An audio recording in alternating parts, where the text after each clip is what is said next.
Keith. Hey, everybody. Hey, Jason. Awesome. So there's a few seconds delay, so we'll start seeing the chat come up here in a minute. But it's great to see all you beautiful people out there. I'm just really excited to sit down and hang out. Honestly, Yeah.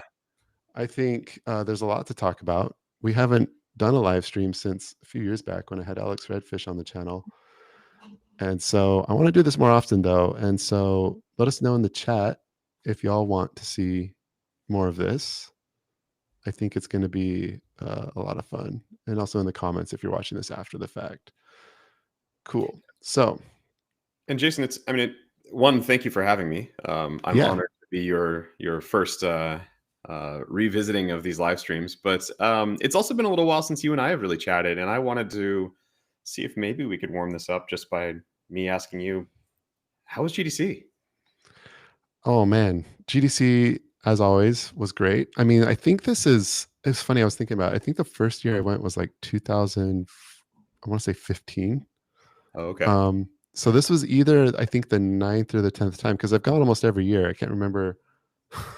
I go to GDC a lot. I'm a bit of a GDC junkie.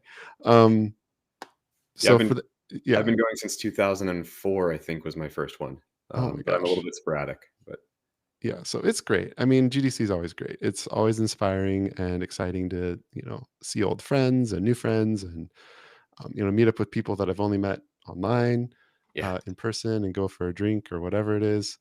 And yeah, so I think for me, like there were a couple big highlights. There was the VFX day of talks. We have a VFX summit.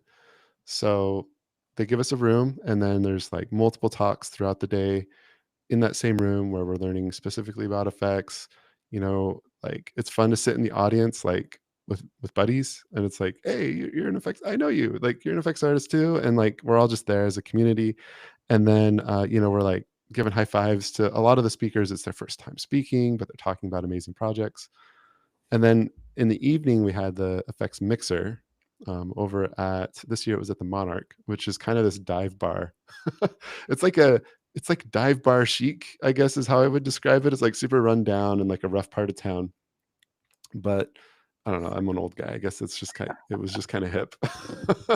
um, but the music is playing, the energy's high. Like, we have like effects playing up on the Jumbotron big screen at the side of the bar, and just a lot of great conversations there, and a lot of like, congratulations on another year of effects for everyone and the hard work they've been doing.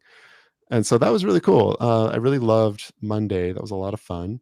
For me, like Tuesday was kind of like recovery, focusing on other stuff, like talking with business contacts and things for VFX Apprentice.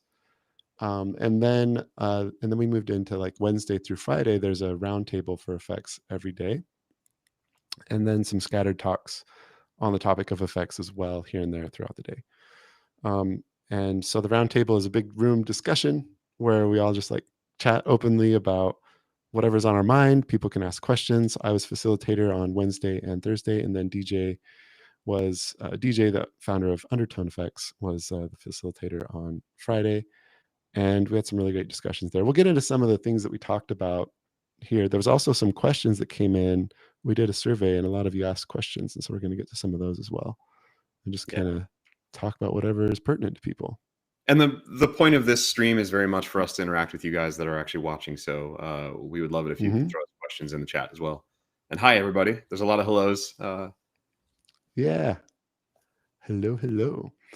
Now, Jason, the VFX Summit itself and the Mixer, for that matter, both of those have been a lot of things over time. And you and I have both played differing roles in setting those up. But for the VFX Summit, how was it this year? Oh, how was the summit? Oh my Yeah, gosh. yeah. Like it was great. There were some really cool talks. I especially liked Ian's talk on South of Midnight. Cool. If anyone hasn't seen the trailer for that yet, I mean, it's just a gorgeous looking game. It like takes place in the South. It's like a gothic Southern fantasy aesthetic. And he was talking about, the development of the magic for that game. And it just, that one was a real standout to me. I always like pretty visuals to go with the talks. Yeah. And Ian himself, he did a great job with that. So yeah, shout out to him. I mean, I feel bad. Like, I feel like if I'm going to try to name everybody's talk, I'm going to forget someone. But a couple of your people, Keith, over at Beyond Effects, gave some amazing talks as well. So, Cool. shout out to those. I mean, just all in all, some great things. There was, I think yeah. Go ahead. I actually this is a little bit selfish, but I want to take the time to plug.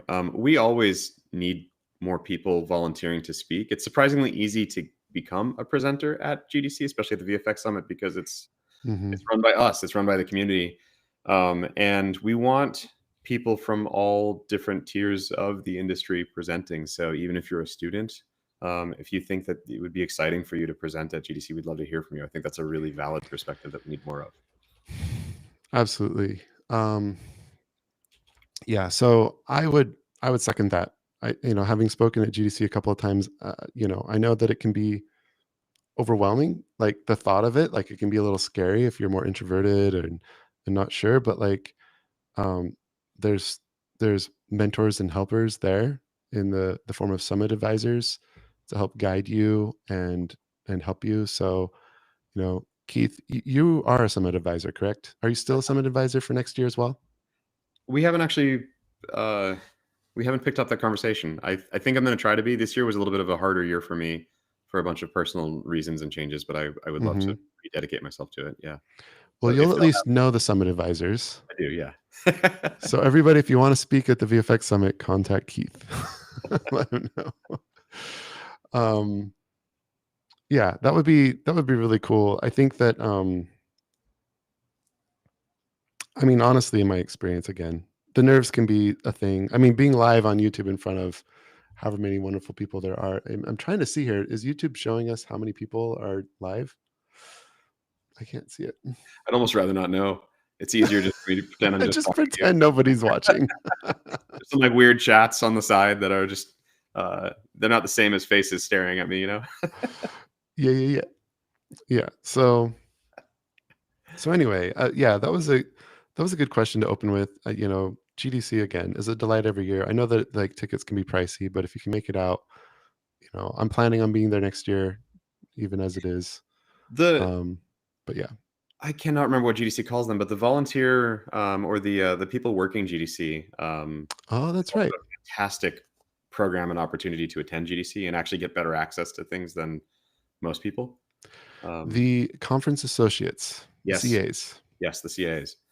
And from what I understand, they're actually paid now as well. But GDC itself is a very small enterprise, and the conference is run by CAs, and Hmm. so they always need extra help. So if you're Yeah. interested in attending GDC and don't want to try to afford that ticket, going as a CA is a fantastic opportunity. A shout out to my CA buddies. I actually hung out with them in the CA lounge this year a little bit. They can invite guests in. So they have a whole ballroom dedicated just for them. And they'll play like board games and stuff late into the night and just like hang out and network and socialize. A lot of them are students. There's others that are graduates that are just still trying to get a foot in the industry. And like Keith is saying, there's a great way. There's an application process. I think you submit like an essay and other details about yourself. Pro tip: don't use AI to write your essay for you. Apparently, I caught wind a lot of applicants used, and they were just immediately like found out and rejected.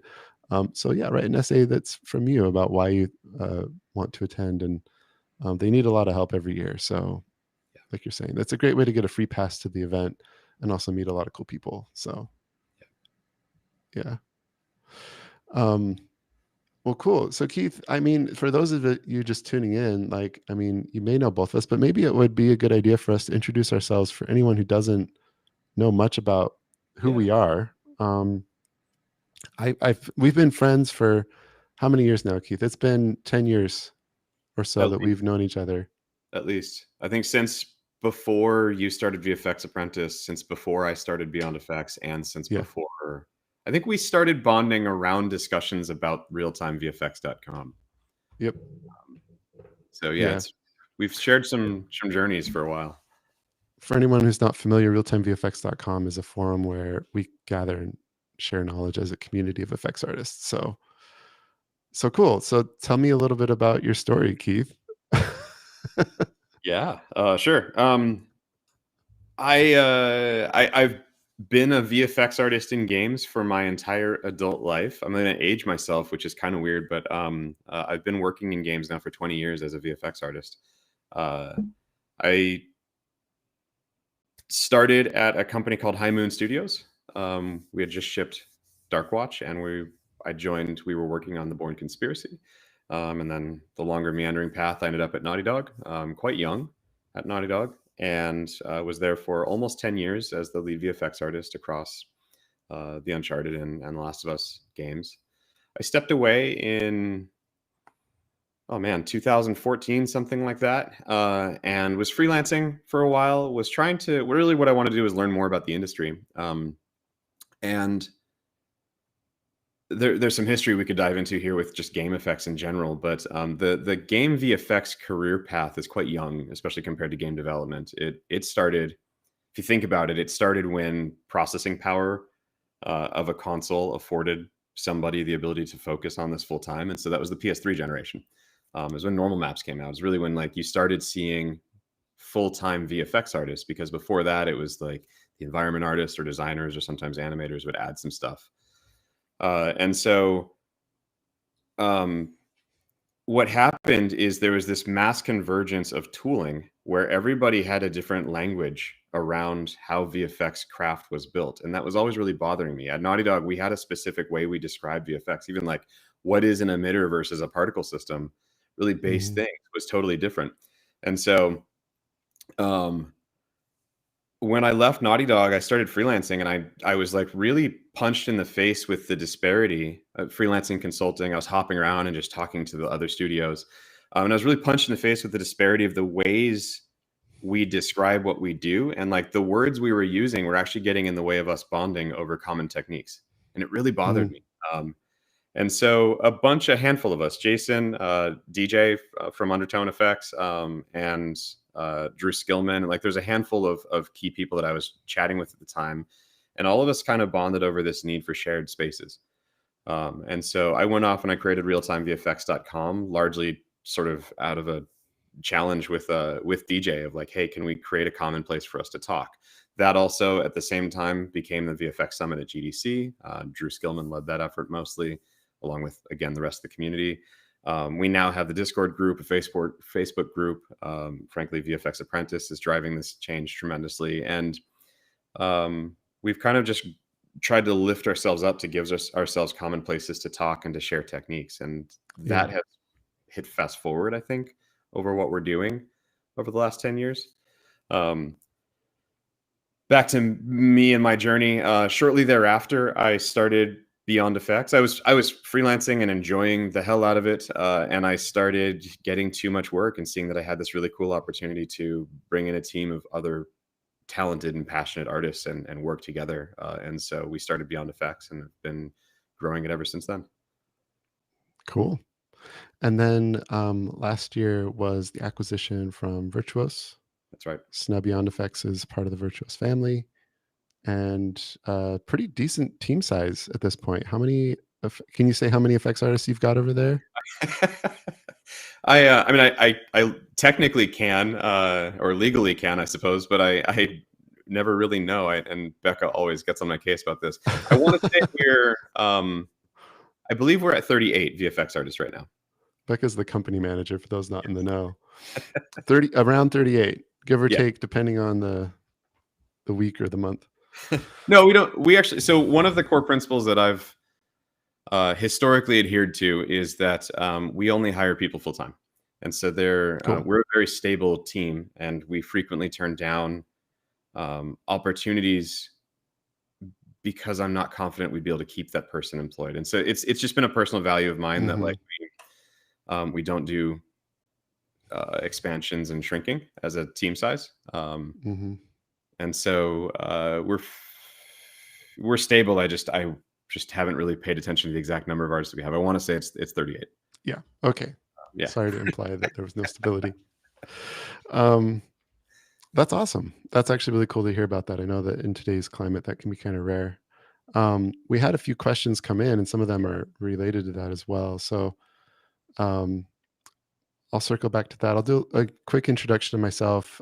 If y'all are watching on the VFX Apprentice YouTube channel, you might know a little bit about me already, but I'm Jason. I like making effects. I like teaching effects even more than I like making them, which is surprising because I like making them quite a lot. Um, I have always kind of had a penchant for teaching ever since I did my student film, Alight, where I got to mentor some freshman students as a senior in school.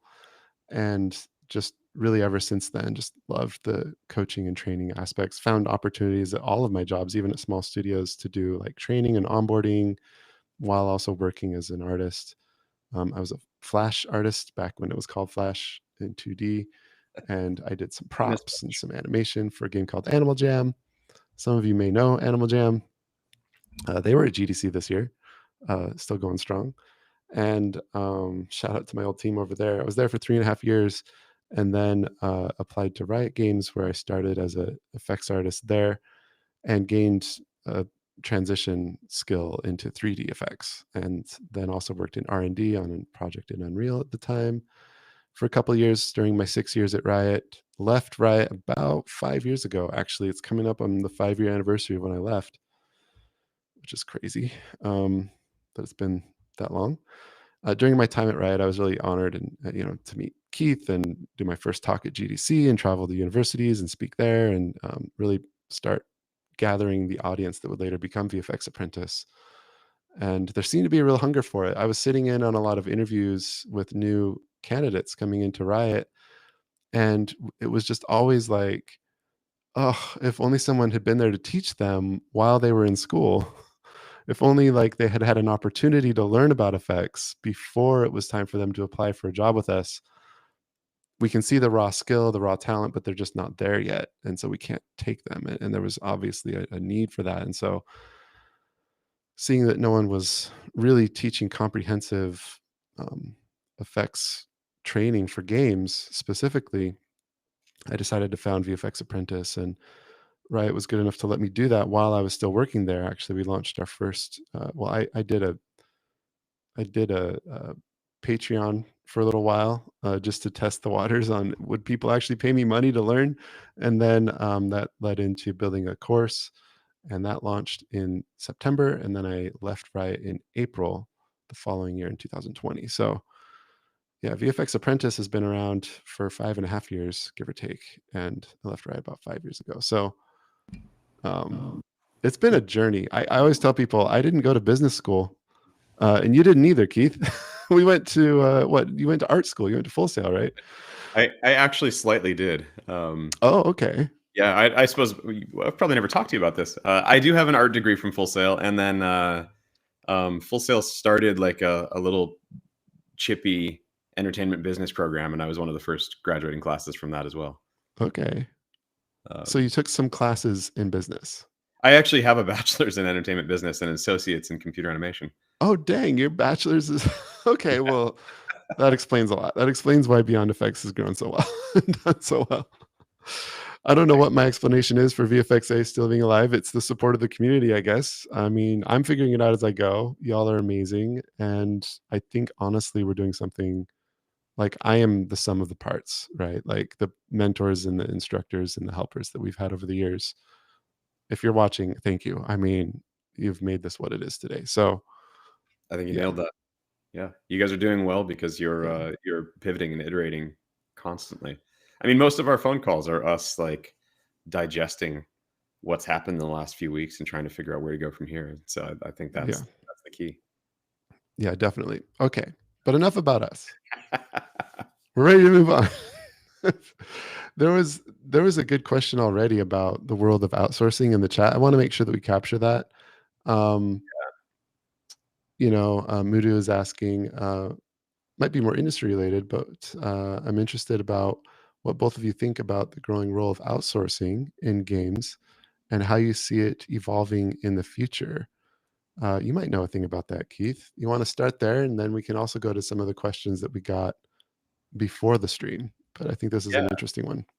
Yeah, this is going to be a little bit business oriented, but it's definitely the space that I live in and die in. And it's changing and changed immensely over the last several years. And so let me just try to frame some outer context here. Over the last, I'll even say 5 years, the games Mhm. industry has improved tremendously in our ability to work remotely, right? That's crucial piece number one. VFX has always required us to have source assets. Like me handing you a Niagara file is not going to make for a good effect actually in your game. And so we always have to be fully implemented. And so it's one of the harder roles to externalize, but the tools have gotten better. Internet speed, like all of the infrastructure and ability for Mhm. us to work really closely together but far away has gotten better. So that's part number one. Part number two is in the business side of it, outsourcing companies reduce financial risk because we're easy to fire.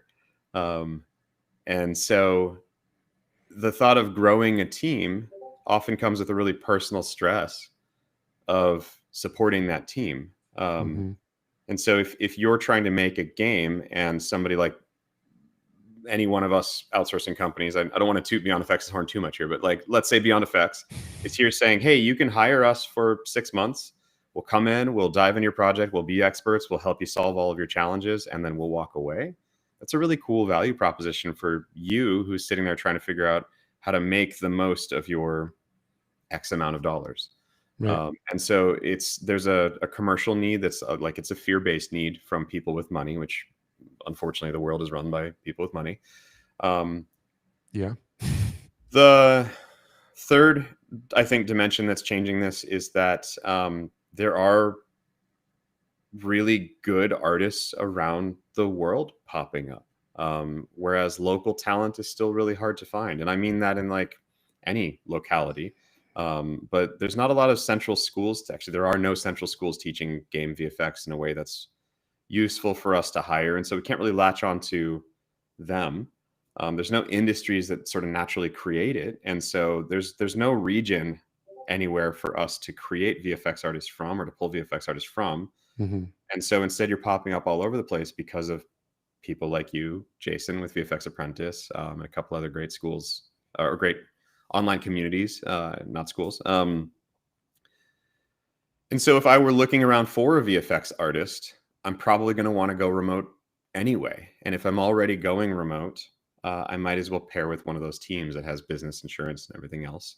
And then the last thing, and this one's a little bit more soulless, if the rest of this has been still filled in any way, is that uh, the dollar is doing phenomenally well. Like the US dollar is doing phenomenally well. And so any US based industry, which is still a large portion of game development, not trying to intentionally ignore Eastern games, but like Western development and US game development is still a very large portion of publishing. Mhm. Um, what the dollar can buy internationally is a lot more than it has been historically. And so there's a lot of financial incentive to go international to outsourcing. Now, that can mean Europe, that can mean South America, that can mean Africa, that can mean Asia. And so, for all those reasons, if I tie this back to what you mentioned about Beyond Effects joining up with Virtuos, my God, my entertainment business bachelor's does not equip me to navigate those types of conversations. And so, uh, partnering with Virtuos has been a really positive thing that we have experts that are staring at all that and helping us navigate that to still Mhm. hold true to our values. Yeah, take it to the global level. Yeah. I mean, you guys were global before, but mostly localized within certain Now, regions. to be less business focused from that perspective and to take this back Mhm. to, let's say, the individual artist, one of the weirdest things that I never expected to happen has happened in the last few years, which is that outsourcing companies are often far more stable than uh, individual developers. And I hate that. I don't like it Yeah. because it means something really bad for this current state of our industry, which I think we all have to acknowledge. But um, because as an outsourcer, my team's stability depends on a whole it's network or it's market diversification, right? The success and stability of my team depends on multiple projects, not just one. And so if one gets canceled, Yeah. the odds are pretty high that the other one's going to grow. And so it's actually been a boon for us in the outsourcing industries. Well, it's really interesting you mentioned that because I was talking with a fellow named Slim. He was a effects lead over in the PlayStation network of games with Sony. Left there last year. He's now started his own effects outsourced studio called Devco. Shout out to Slim. And he had mentioned something about along these lines too, about stability and sort of like sticking power of outsourced studios. Where when you think of film, like which studio made Lord of the Rings, and everyone thinks, oh, it was Weta, but that's not exactly right. Weta is the outsourcer that did a lot of the work on Lord of the Rings, the trilogy, right? And so, do you know the studio that actually like produced Lord of the Rings? I don't know. Actually, I need to look it up. I think there's a lot of them. Okay, yeah. So some of these outsourcers in film we don't even think of them as outsourcers. We think of them as proper studios, right? Just colloquially, Right. and as far as the consumer is concerned. And so I think there's potential there. I mean, Slim had mentioned that. Like, obviously, he's running an outsourced studio as well, and he's like, yeah, like it's not even a thought of like over the wall development. Like outsourcing is almost kind of an older term now for what the reality is, right? You mentioned like co-development or some other term to Right. kind of frame what it is that you do. It's not just, oh, we need some effects. Oh, get some randos from over in that other country. It's like, no, no, we are partnering with them to actually make the thing the way that you would partner with Weta to make a film, right? The rest of the world works. The rest of the entertainment industry works in that way. Mm-hmm. You always have core central teams with creative vision and control, and they hire in experts to Mm-hmm. come in, be experts, serve their role, and then move on. That's how even like Yeah. concerts and book publishing and obviously television commercials, like they all work in that way. But games has been a lot more insular historically, and so it's funny because you're calling out that outsourcing is an outdated word, and even like as we joined this, you asked me. I think your text description initially used the word outsourcing, and I said I kind of hate the word outsourcing. Can we change it to like art service group?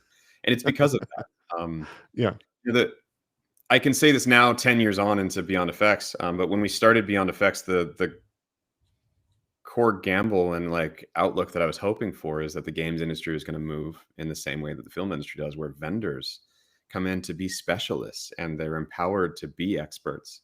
Mm-hmm. And that is what's happening right now. I love it. We got the question in the chat, hey, where's the campfire? Which I think is a fair question. um, I have some footage, some effects footage, because we all love the dopamine hits in the morning or evening or whatever time of day it is, wherever you are in the world. I'm gonna go ahead and pull this up. Let me pop it open here. Each of us, we work for companies or we run companies um, that have some pretty stuff.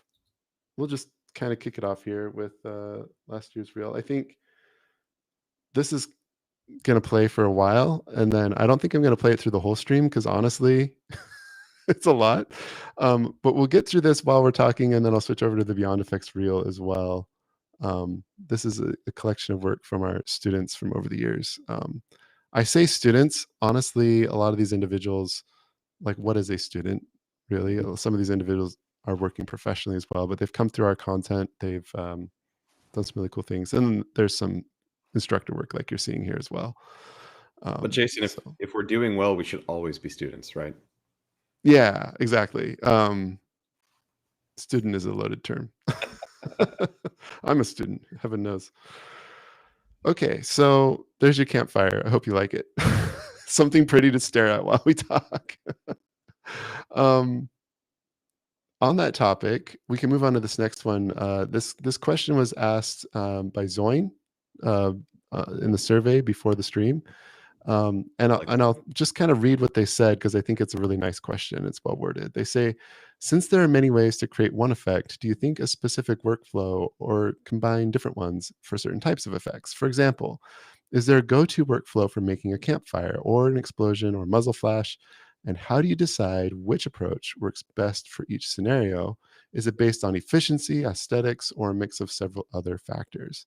So I wanted to talk a little bit about this one, then I'll if you want to chime in too later, Keith, you're welcome to. But like, Yeah, this is my favorite reason for VFX. yeah.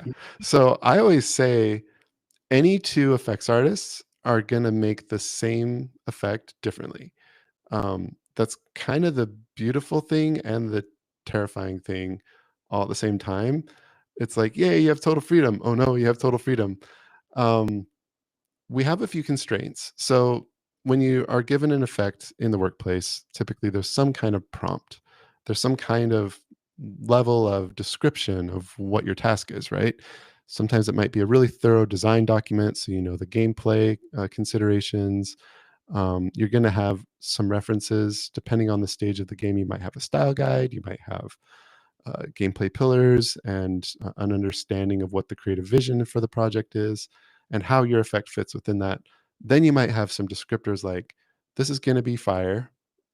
It's got to be used in a lot of different places, or it's going to be used in a very bespoke, singular time and place. It's maybe going to be environmental. Maybe it's going to do a ton of damage. Maybe it's only going to do a little bit of damage. You're going to get a lot of details, whether it was originally written down or communicated in a meeting or something. So cool. You get all that information, and that's your prompt, right? And then from there, how you do it is there's so many different factors at play here. Like, I don't know, maybe use some flip books. Maybe those flip books were created in Embergen. Maybe they were handcrafted frame by frame in like Toon Harmony. Maybe use some other software for your flipbooks. Maybe you don't use flipbooks. Maybe it's a dissolve map. Maybe it's lots of different techniques. Sparks and cinders and um, shader tricks, and you've got all kinds of different techniques going on in it. And that's really the fun of making an effect is you never really have to do the same thing exactly twice if you don't want to. You could repeat and reuse and recycle. Um, but also like there's a whole world to explore every time you open up a new prompt. So, um, how do you decide? I think it's really going to vary based on what is in that prompt and what is going on with your project. So, probably not wise to use Embergen if it's going to be a super graphic, flat, frame by frame, highly stylized approach. Probably a bad idea to use super graphic dissolve textures with very hard edges. If you're trying to make it look more realistic and grounded to a PBR world with high detail, to make it feel three-dimensional and that kind of thing. Um, and then there's, of course, everything in between, hand-painted styles and so on and so forth. So yeah, I think it's really important to know the project in front of you. It's really important to understand what is being asked of you. So if you're a student, try to create a prompt that simulates a real world situation. Is it high damage or low damage? Is it environmental? What is the style? What is the game? What is the camera doing with it? What are the characters doing with it? All of that comes into play so that you know clearly what the task is and what's going to make sense for you to approach it. Any follow up on that, Keith? What do you think? Yeah. Yeah, I mean this is my absolute favorite reason for VFX as a career path. And it means that you can never really be complacent. Like I still get scared every time I'm asked to make an effect, and I've made probably it's rare for me to hit an effect or to like be asked to make an effect I've never done before. Yeah.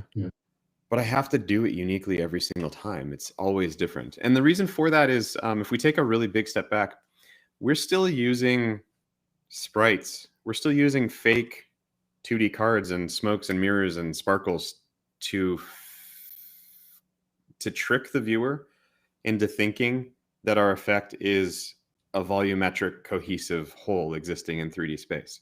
Mm-hmm. We have a lot of different tools at our disposal to it, but it is still sleight of hand magic. And so you always need to shape your technique for the final purpose of the effect. And like Jason said, that's going to change wildly with the genre of the art, but also the engine, the platform, the game, the presentation, the camera angle. A lot of people when they're starting off, they don't appreciate that we have to figure out how to make fires look good from above. If it's especially third person action adventures are the worst. the camera can look down on a fire. And how do you do that? That's a totally different effect now. I have thoughts on that too. And so, Some studios don't. Some yeah, studios just let it look terrible from above, and they're okay with that yep. because And the player rarely sees it, so they figure, eh, why only spend your effects artists are going to crane the camera up above. and sometimes that's a valid choice. One of the things that we do as a VFX artist is we have to flow through so much work that we don't really get to polish and perfect everything. And so you often, Yeah. a very common question that I try to ask myself is like, what is good enough? And make sure that you know Yep. where that is, because that time can be spent elsewhere. And so when you're starting an effect, the important thing to really ask yourself, this is harder as a student, but when you're working on a game, is what's the purpose of the effect? Our effects really don't often serve the purpose solely of looking good. It's almost like looking good is a secondary trait.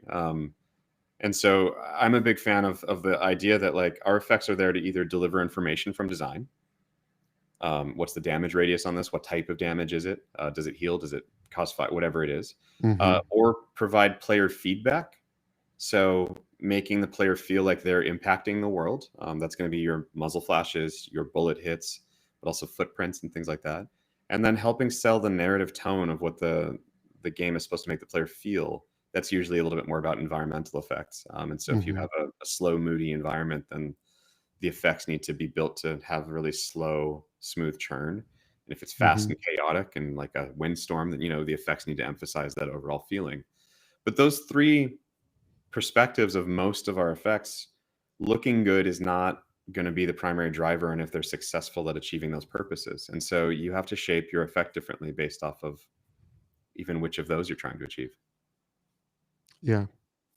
Love that. So, it's interesting. This kind of segues into another question that I want to get to because it came up again in the live chat, and there's variations of this that we got. Actually, multiple people wrote in questions on the survey about a new effects artist, a junior person, a student trying to get that first job in the industry. How do you get it? How do you stand out? There's some variation of that. A lot of you I know are concerned about the current climate of jobs in the games industry, and I want to like address that head on as best we can, at least from our perspectives. I mean, obviously, we're just two dudes, but we're in touch with a lot of people on this, and we kind of have a broader perspective on what's going on, and we want to be honest and we want to be transparent about what we're seeing. Um, I think I'll start with this one. Um, from my perspective, it's always been, especially with effects, and this is why, again, why I left Riot to go and start teaching full time, was because I was seeing there wasn't a lot of support for people making that transition from school to studio. And I was observing that even studios then, like, when I started at Riot about 10 years ago, or I guess 11 years ago now, even at that time, studios were not really heavily investing in in-house training, at least not in the way that they were in, say, other disciplines, um, like concept art, animation, environment art, those kinds of things. And there certainly weren't many resources outside of it. And so I was like, well, let's at least patch that hole. But this is kind of the namesake of VFX apprentice, is I feel like there's this phase that you need to fully embrace as an apprentice before you're ready for a studio job, because effects touches so many different things that you kind of need production experience before you come onto a production. And you're nodding your head a little bit, Keith, so maybe you agree. Um, this is my honest to goodness feeling, and this is why we encourage so much about hooking your effects up in a game, even if it's a beautiful corner of a game. Actually practicing with the camera angles of the studio that you're, or the game project that you're applying to work on, or trying multiple camera angles to show versatility, trying to get the gameplay to work correctly, you know, understanding how to kit bash, reuse assets like you are going to in a full production, which requires assets to kit bash and play around with. A lot of these are the founding principles of like how I like to run curriculum for effects, is like, honestly, like, what is it you're going to be doing day one when you start at a studio? You're probably not going to be making a grandiose, giant, ultimate thing from scratch. You're going to be coming into a pipeline where they've got assets sitting there. You're going to need to learn to repurpose those, build on that style, hook things up to the characters, reskin things, retheme things, work out a new ability, but like pull from other assets to make that ability happen. And so, really relying on the community around you and the resources around you to make your work shine and feel, yes, like your own custom work. You don't just copy paste other people's work, but really build off of other people's work, really enhance it and take it to a new level. I think it's useful to start things from scratch, step by step, for the sake of learning how those assets are made.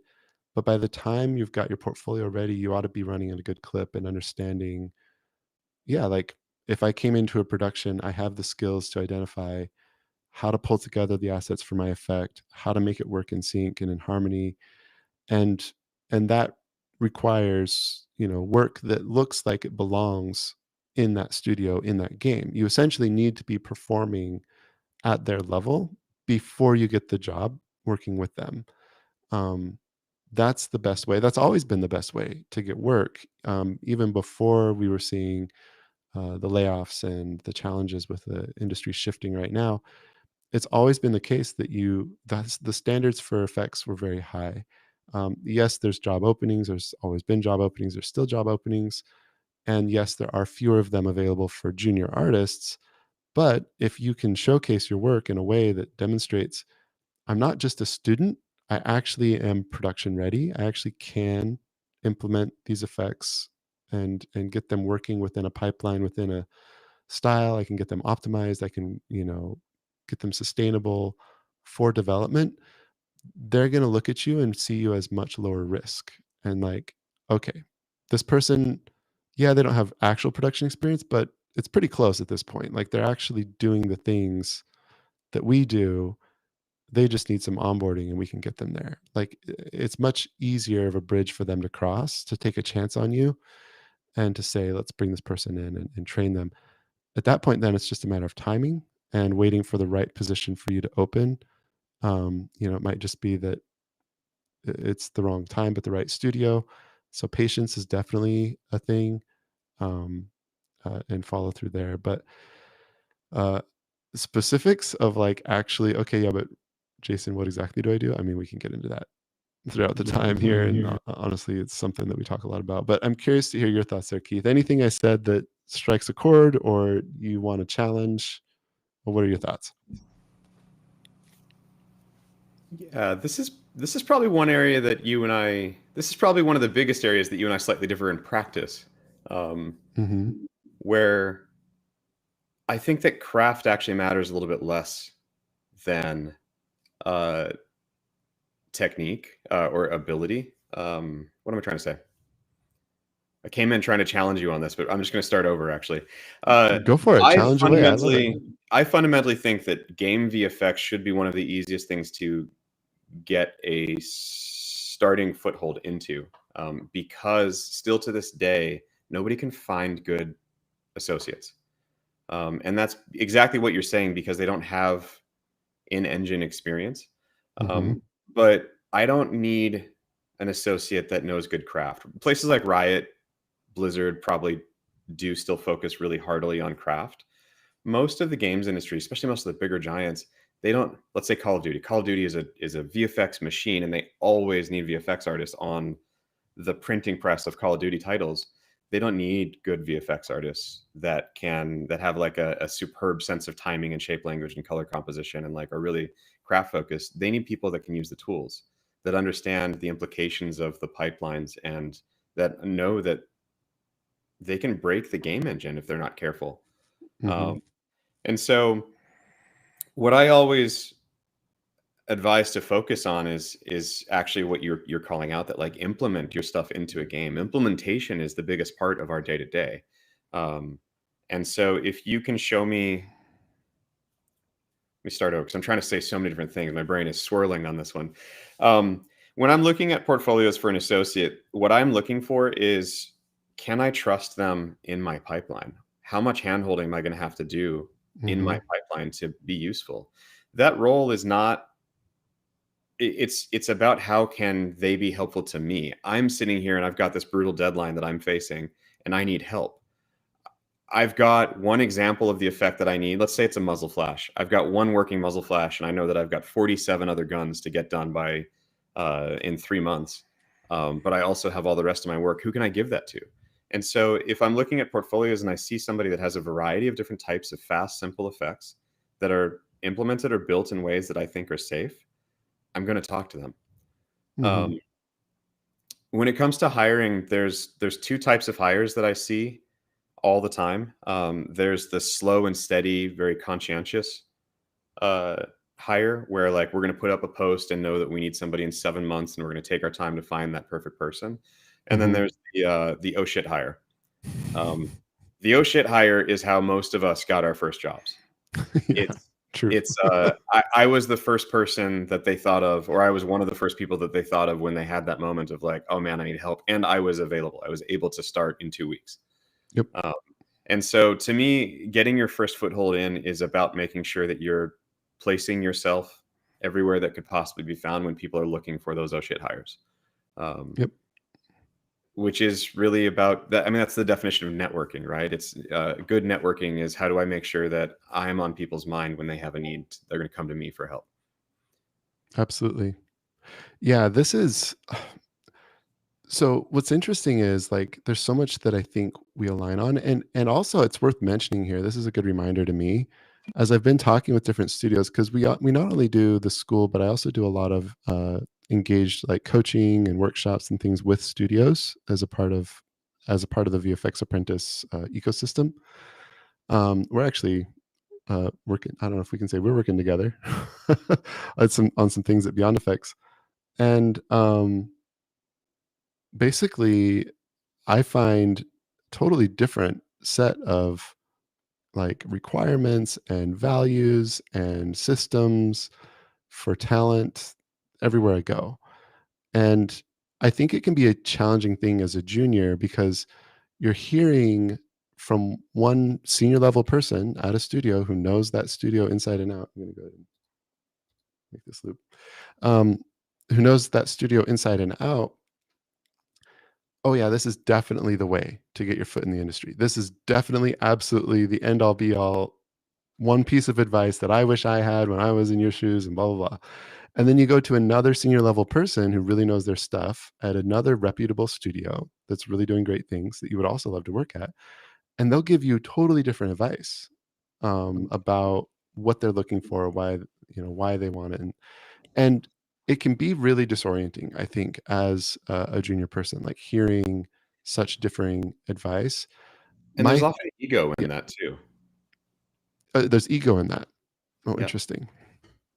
Yeah. I always find that the person who's giving that guidance, and I didn't mean to interrupt and side rail you, No, but no, the it's fine. person that's giving that guidance, there's always a little bit of ego of framing and posturing of like, I am the expert and this is what you should do. Hmm. Yeah, I mean, definitely that can play into it. We can all be a little bit blind to not fully understanding our own biases and our own insecurities, and that might manifest as we have, a junior level person talking to us, and we're now in a position of authority.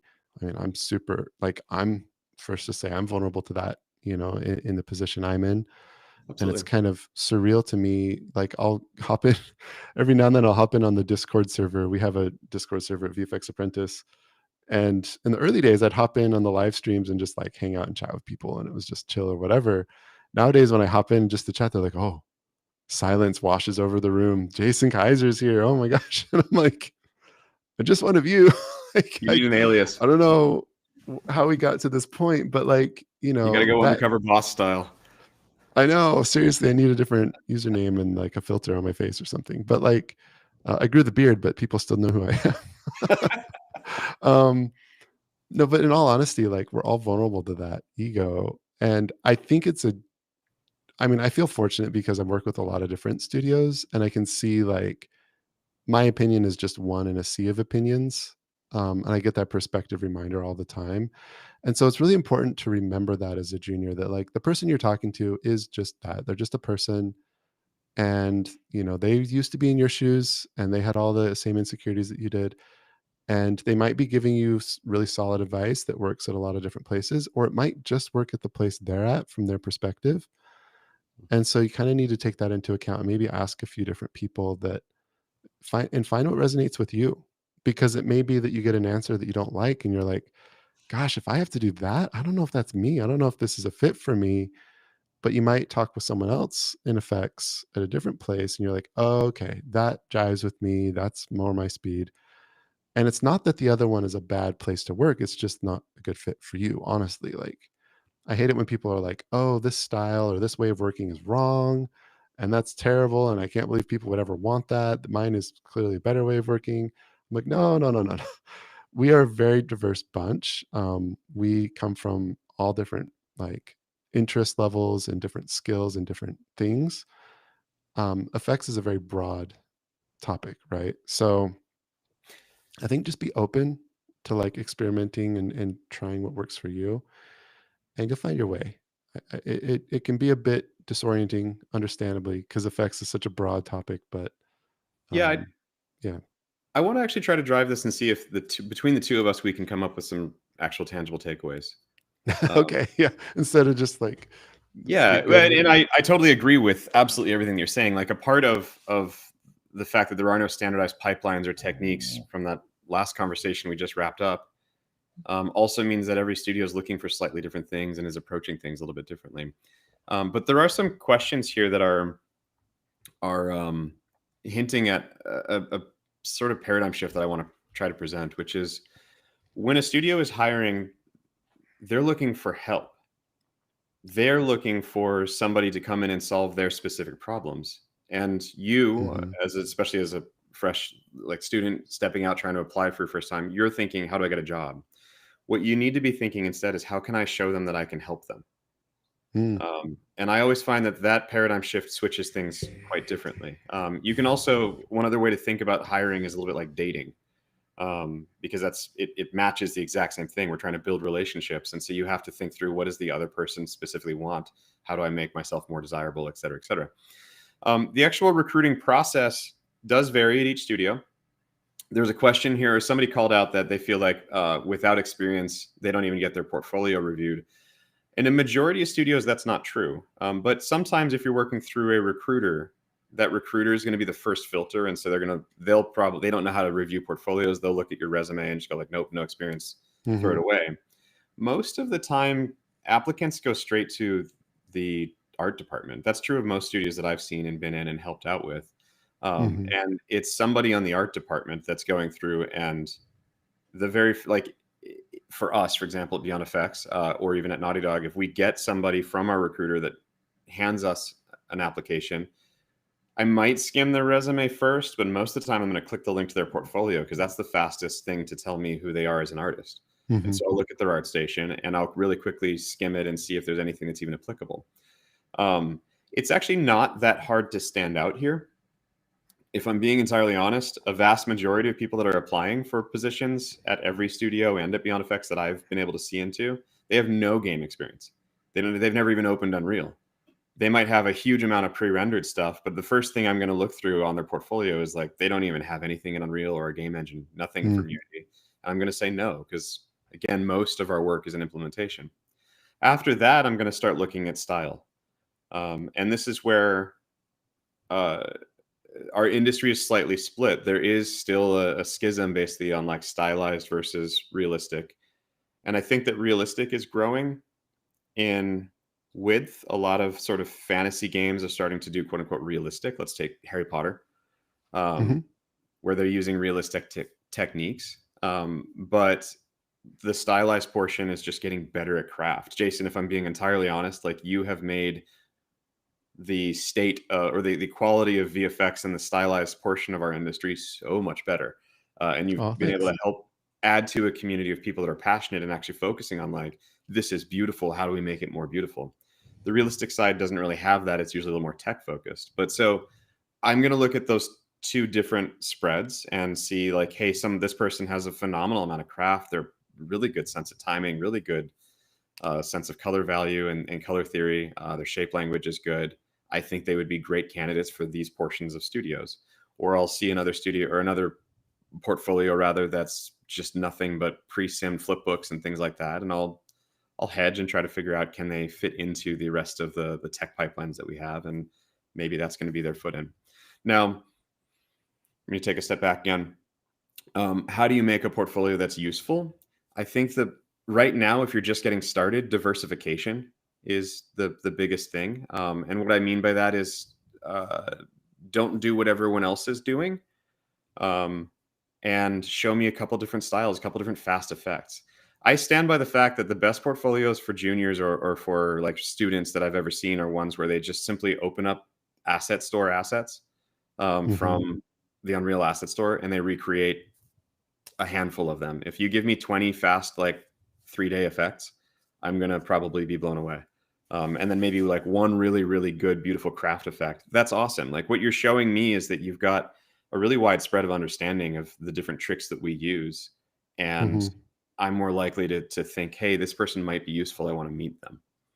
After that portfolio review, to keep going down the recruiting process, that's when we would either throw you an art test or go straight to like a video interview, and that varies widely. Art tests are their own sort of BS thing, depending on which studio you're in, etc. But once you get to the point where you're speaking to somebody, what you need to Mhm. show us at that point is that you're not an asshole, and that you would be a good, humble, hungry addition to our team. So I'm looking for humility, somebody that can ask for help, somebody that wants to ask for help and wants to grow, and somebody Yeah. that I actually want to spend a large portion of my life with.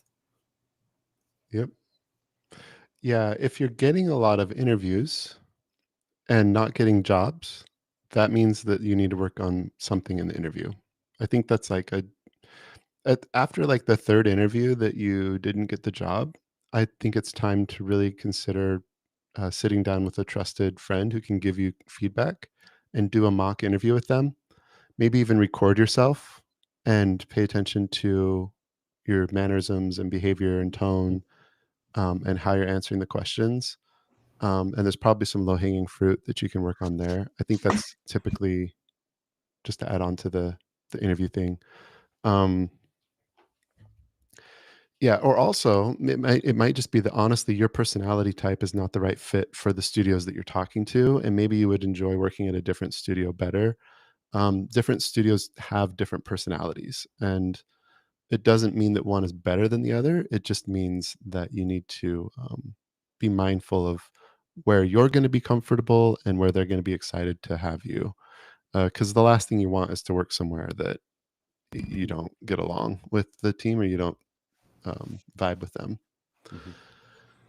There's one other thing that I think we don't talk about that often, which is the role of recruiters, especially third-party recruiters, uh, Hmm. headhunters, if you want to think of them that way. They're Hmm. such valuable tools for you getting started because their job is to place you, and they get paid when they place you. And so they're going to Hmm. be an advocate for you. They're going to help you look over your portfolio, help you with interview coaching.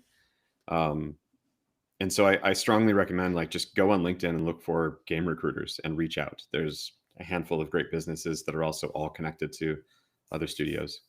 Yeah. There's a fast question that I want to hit, which is how long usually does the interview process take? I think in my experience, it varies tremendously with each studio. Some places are fast, like 1 week.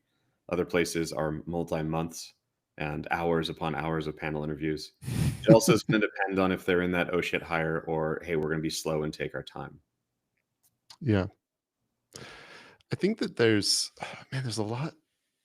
First off, I love y'all. I love the engagement that we're seeing and the questions you're asking. We're going to do our best to get to these. And this is also like clear to me that we need to do this again and soon because I think, in the remaining hour that we have, I don't know that we're going to be able to give just time. Oh man, we're Like, already down to 1 hour left. I know.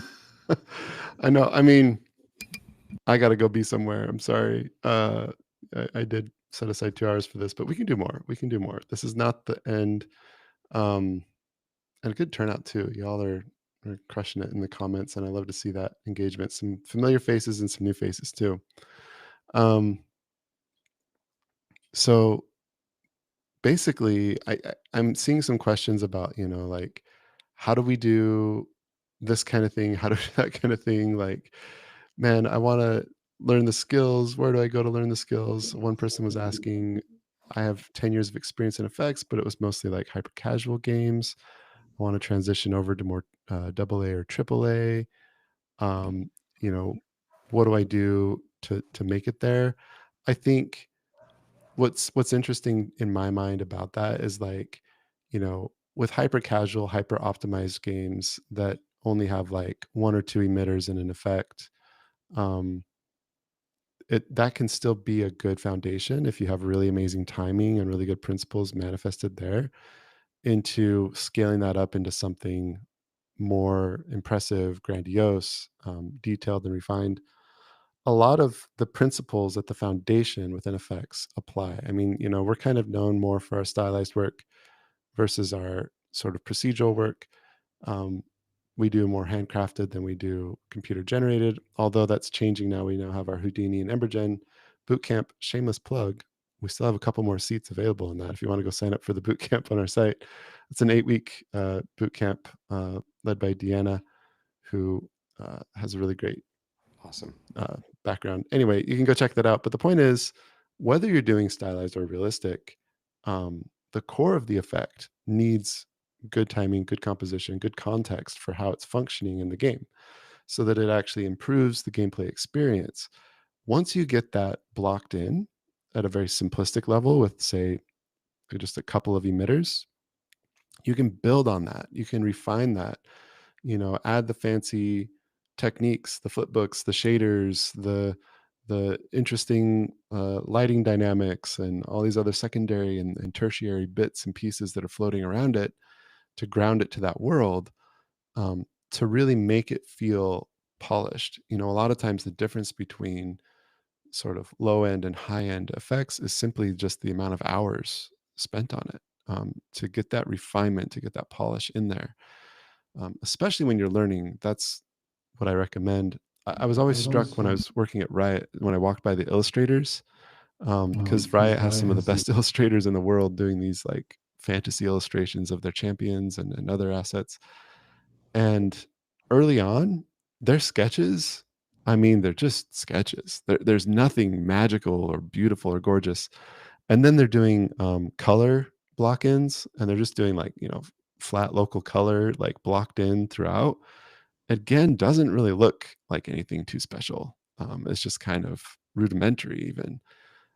But at some point it passes that quality bar of professional high grade work, to where you're just like, how did they do that? As if it was easy, as if it was quick, right? Which it never is. And it's, yes, it's skill. Like they know what they're doing with their brushes and with their process. Of course they do, but also like they spend a lot of time on each illustration, like a lot of time to get them to the level that they're at. And an effect is a lot like an illustration in that way. You block in the simple aspects, you make it very clear what's happening with the gameplay, you get the timing refined, then you move on to like polishing it, adding color, figuring out how it grounds to that world and connects with the different other pieces. And so, yeah, like transitioning all along that spectrum from like single A to double A to triple A, whatever that, whatever categories you want to think of. I think it's a matter of time. It's a matter of investment that you spend in each piece, um, to get that refined. Yeah, there's one other important beat here that I think we need to cover, which is that you were an expert in a field that you're no longer trying to apply for. Um, and Hmm. most of those skills will translate. But from my side, if I'm hiring, if you're applying for a senior level position, it's a high salary, and I need that person to take off running in that exact specific need. I need that person to be an expert at my specific need, and I'm going to pay a lot of money for it. So if you're applying for that role, but you're shifting focuses and expertise, Hmm. I can't compare you. Whereas if you're applying for a lower role, it's a little bit softer in the cost to the business. And I can see that you're willing to invest in yourself into it. And I in turn, I'm going to go like, oh shit, this person's got a huge amount of talent over here. I can't wait to see what they can do once they get their feet back under them in this new space. I want to help invest in them. And what you need is for somebody to hit that point, and it's usually going to be a cost comparison. Um, Somebody else also asked, like, what's the difference between an intermediate and a senior? And what I find um, at most studios is the senior level is where you start to be able to take wild unknown problems off of other people's plate, and we can just trust you to go and like find the solution and innovate. And so that often also means you can drive the team forward in that direction. So I always think Mhm. of the intermediate is sort of the sole contributor. You're just a damn good production artist. And then Mhm. senior is when you start to like either innovate in craft or be able to be a force multiplier for the entire team. Absolutely. There's there's a fair amount of questions here as well about like getting that first about junior artists feeling like they're not getting attention at all or seeing job requirements that say need 3 ship titles, blah blah blah. What I would say is ignore those. Apply. There's from what I've ever seen, there's no harm in applying for a role that you're underqualified for. They're just going to filter you. Um, and Most of those job descriptions, they're written to allow us the legal ability to filter out people, um, and to like give us a slightly easier time when we send a rejection letter. So if we say must have 2 ship titles, man, think of your portfolio as a ship title. Think of your student project as a ship title. I don't care, but they're written basically so that we don't get the high school dropout living in his grandmother's basement that's not actually tried to learn VFX, applying and then suing us because we didn't take his application. Mhm. Yeah, I mean, that's so perfect. Also, you don't know their level of desperation. It's kind of like when you're trying to sell a house, right? You're like, "Oh yeah, I'm going to ask this much for my house and it's top market value." And then it's like it's not selling and 6 months later it still hasn't sold and you're like, I'm already moved out and now I'm paying 2 mortgages and this really hurts and it's really painful. I need to," and they're willing to like sell it for lower. And it's very similar when you're like looking at a studio. How long has the listing been up? If it's been up for 6 months, they're probably willing to look, at lower skill levels, and lower levels of experience because it's like they're hurting. They need someone now. They needed someone 6 months ago. They weren't able to get it. And so you just if you don't know when they first posted it, then yeah, definitely apply. If you see that it's posted months ago, it's like, well, then heck, of course you're gonna apply because internally they're gonna get more flexible. It's funny how this goes, like, initially, they're so picky. I'll get studios reaching out to me, and they're like, "Oh, yeah, they have to have this and this and this and this." And I'm like, "Yeah, okay, I hear you." I'm, like, kinda smiling because they just posted it up, and they're wondering if they can find this unicorn person. And I try to kindly let them down easy of like, "Okay, it'll probably be a few months, but, we'll keep an eye out and keep looking. There's a chance that someone might be available now, but it's not as likely." And they get that itch to get them over time. So yeah, I would just Yeah. add that on top of what Keith is saying, that you don't know how much they're hurting to fill that spot. um and on the topic of pivoting from a senior level to something new, we run into this a lot with NFX because maybe you're a senior level with a certain style, certain tool set, but you've never really had production experience in another style or tool set, and you want to make that switch. Mhm. I think you kinda have to, it's a give and take. You kinda have to be willing to give a bit. Think of it a little bit like going back to school. If you go back to school, the expectation is you're a student again, and you're not gonna command this, like, super senior level, thing right away. You may quickly get up to senior level in the new skill set, and maybe you can have a discussion with them about like growing back into senior level, but you might have to come back at something more junior or even sorry, something more mid or even junior, Yeah. um, when you make the transition from say like an Embergen CG artist to something like a handcrafted Yeah. super stylized artist or vice versa. They might just say, "Well, yeah, we see that you have the same foundations, but, like, we need to see execution at a senior level, and we don't know for sure that you can do that yet." Like, "Well, could there be a world where after the first year or 2, maybe I could be back to senior again, and maybe that's a conversation you can have," or something similar, to kind of compromise on that, expecting to move from senior to senior in a essentially what is a different role, I think can be a tough sell for a lot of studios. Yeah. And you might need to kind of start over a bit temporarily and then come back into senior level if it's something you're excited about. But Yeah, view it as an investment in yourself, and mhm, if you show the studio is investing in you when they hire when they hire anybody, they're investing in that person, and if that person can also show that they're willing to invest in their own growth and their hunger and passion, um, it's you're usually going to be able to build a really beautiful relationship. Now, I would encourage you to have that conversation as well and say, "Hey, I'm willing to take this dip to get my feet under me to prove myself, but I want to know that I have a clear path for career advancement on the other side of that." When we've done that at Beyond Effects, man, a handful of our best artists are people that transitioned from another adjacent type of expertise, and they invested in themselves, and we took a risk with them, brought them mhm. in at like usually one tier lower, and within a couple months, we've got them promoted, and they're amazing. They're so well rounded because they can take what they had as their expertise over here and reform it over here. And check in on that. Like check in with your community, other effects artists around. Like, am I performing at a senior level now? Do I deserve a promotion? Or is there a reason if they haven't promoted you and they're taking a while on that, is that now on them? And do you need to hold them to that? Or maybe like look around somewhere else if you want to get that recognition? Or do you actually have room to grow still? Like, have you not been growing as fast as maybe you thought you were? I think it's always healthy to be self-aware, be understand where you stand realistically. Some of us are very hard on ourselves, some of us are very generous to ourselves.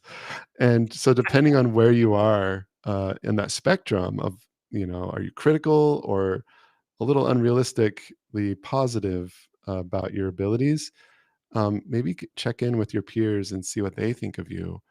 And they might humble you or they might prop you up and say, actually, yeah, I think that you're doing senior level stuff and you need to be recognized for that. Because not every studio might be like Beyond Effects where they recognize that proactively and Right. give you the boost, right? Sometimes, especially if there's not a lot of other effects artists, they may not know how to judge or grade your skills. Yeah, to dive into that a touch, and it's adjacent to what I actually was going to say. Every studio is going to have a different primary product and culture. At Beyond Effects, we're fortunate that our like the product of the studio is VFX artists and VFX mentorship. Mhm. That's the core of what we do, and then we take in clients to tap into that. But if you're actually at a game studio, their product is the game. Yeah. And what that means is that even like the definitions of what a senior and a principal are, they tend to vary a lot with each studio. I've seen a lot of portfolios from principals that like they aren't great artists, but that's because they served a really vital role for that last studio that was massive. And so I often have to dig into like, okay, what does principal mean for that particular place? Um, Yeah. So here's a question that kind of built on that. Um, Manuel is asking, hey, I know that I have room to grow, but everyone just keeps saying my effects are great. And that's really frustrating. What do I do? Um, the artists that I've seen push beyond, they do it proactively without waiting for other people to tell them what to do differently. And the number one way to do that is through reference. So like look at effects that you know are awesome, that are inspiring and great, and study them closely. Look and analyze them, do diagrams on and paint overs of the footage of that effect. Try to understand how it was built, how the timing is functional, how many different emitters they must have had to use to accomplish what they're doing, and sort of like get really scientific about it, dissect it, pick it apart, um, see what it is that you need to add to your skills to replicate what they've done, and do it fearlessly. Because it might mean that one emitter that they're doing, you're just like, oh, geez, I don't know that at all. I don't know how to paint that or how to generate that or simulate that or whatever. Yeah, probably. That's probably the gap that you need to fix next in order to get where you want to go. I'm always inspired by artists who are like, yeah, I saw a thing. I analyzed it, I broke it down, I took the time, and I've replicated it. And now I know how to do it the same way they do it. And I now have that skill. And that's really, I think, the best thing you can do for yourself. Make sure the reference you're pulling is quality. So that's something that you can check in with us on. We have mentors and others in our community that can tell you, oh, that's actually bad timing. That's actually not a good use of color, because professionals do regularly ship stuff that's not at the top tier of quality, either because we ran out of time and we were under production constraints, or a junior level person did it without proper guidance and mentorship and they weren't sure, and it was a lower priority effect or something like that. So make sure that you're getting the primo level stuff for reference. You can get other people's opinions on what that is, and move forward with that. So, all right. I Yeah, go ahead. I was looking over some of the questions that we were sent beforehand, and I think there's a cool area for us to move over to, and I actually want to get your take on this, Jason. So, Hmm. um, Zoin also asked, as a VFX artist, how can I provide value beyond the effects created, or am I limited to that? And I think that's a really neat question and topic. So, Jason, tell me about your experience in the sort of secondary roles that you were able to play and influence on your projects. Well, this is a great one because effects touches everything. We kind of mentioned this earlier. Um, Effects is like there's so many different ways you can go with it. You can go into leadership, which is more soft skills. Like if you want to become a manager and you love like working with teams and managing people, and that's like your dream. Like certainly a lot of effects artists that I've known have moved up to become not only effects leads but art directors. Um, a lot of us are well positioned to become leadership in a broader sense, even not just over effects but other disciplines, because we interface with characters, animators, designers, engineers, um, everything. And so there's lots of opportunities for upward mobility within the effects craft over the course of your career. As far as like, even in the short term, I mean, all the time, I prefer teams where the game design and the effects are they don't have a wall between them. Ideally, people have asked me before, if you could sit by anyone within the studio on your team at all, who do you want in the next desk over? And it's my game designer. Yeah. It's not my art director. It's not the character animator. It's not the environment. It's the game designer. I want to be by them if I can choose. And so depending on the studio you're at, maybe you don't get to choose. Maybe the game design has their own pit that's further away or whatever.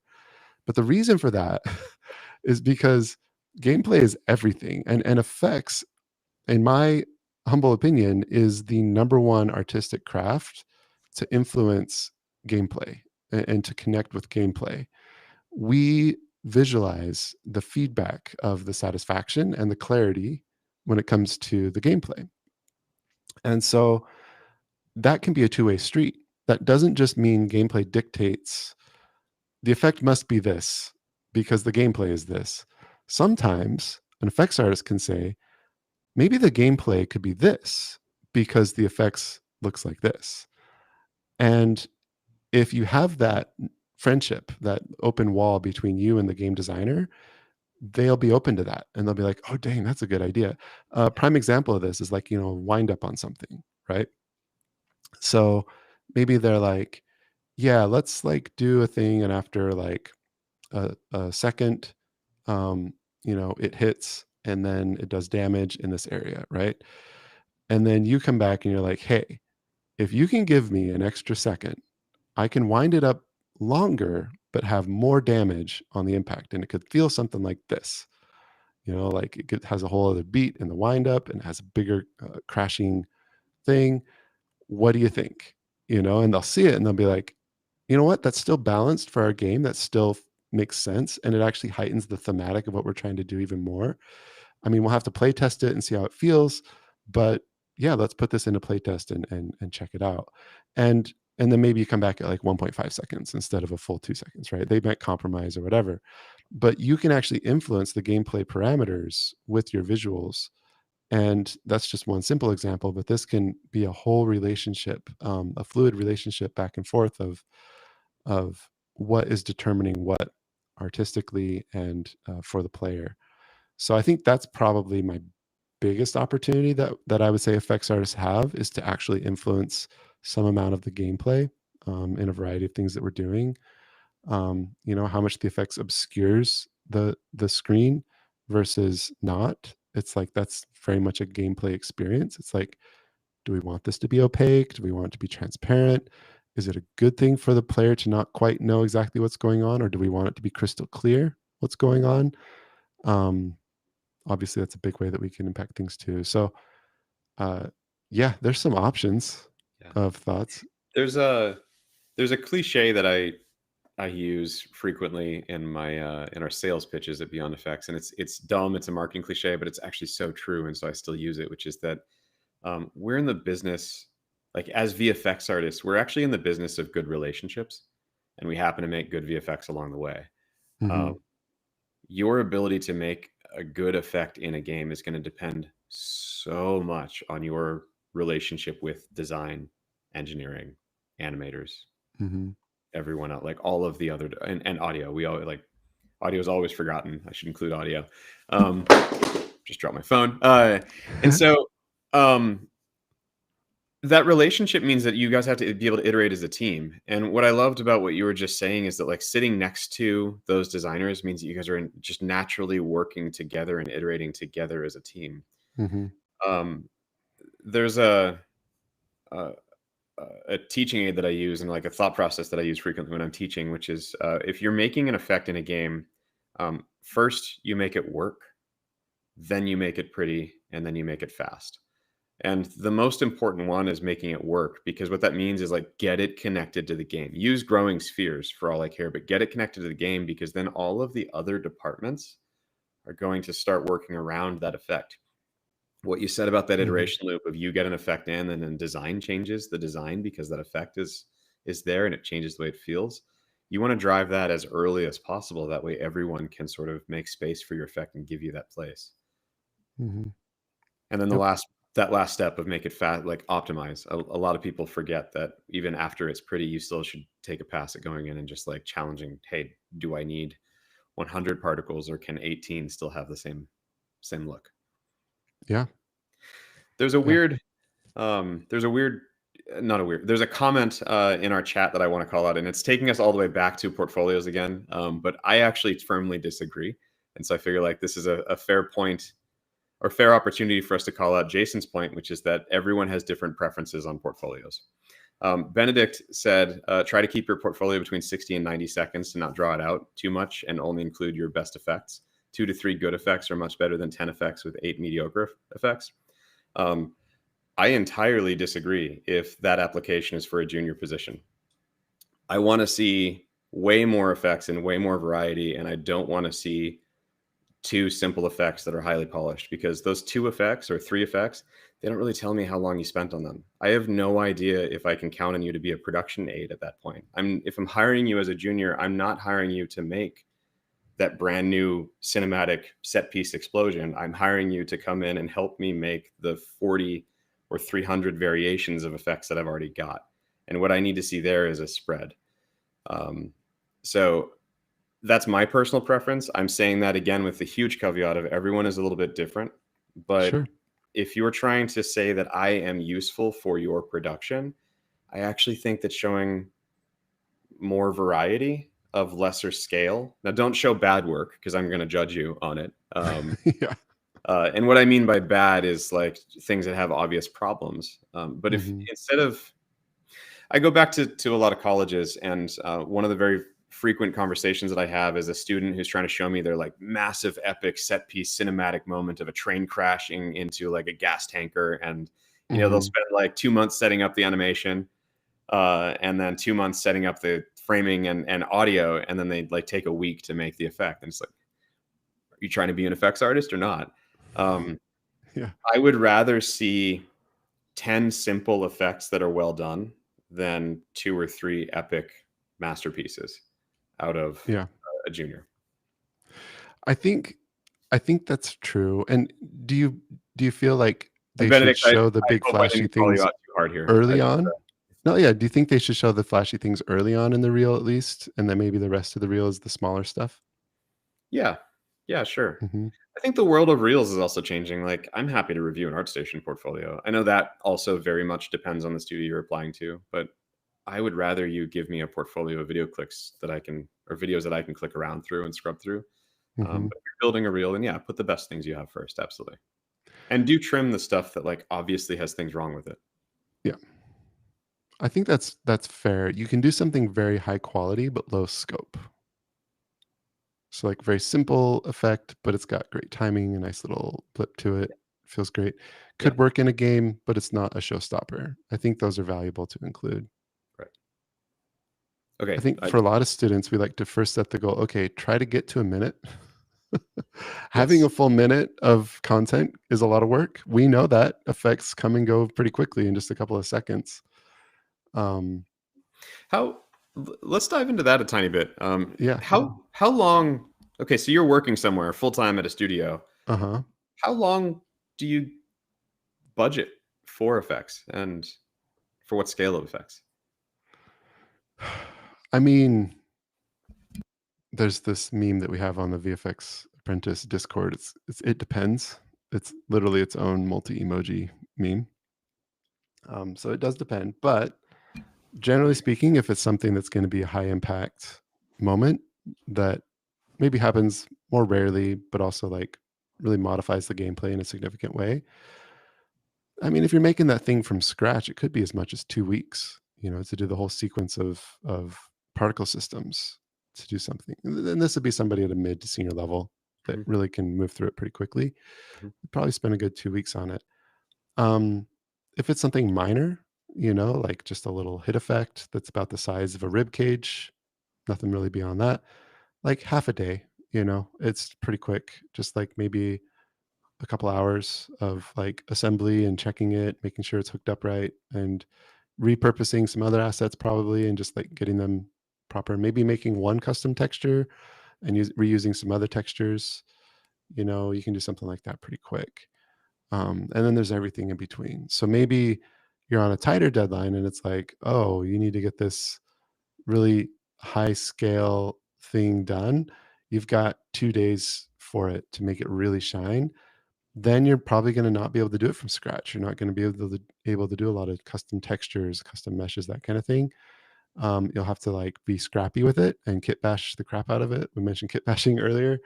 Um, it's like, cool, I can get it done in 2 days. It's funny because as an effects artist, you always find a way to fill the time, whether they give you 2 hours, 2 days, or 2 weeks.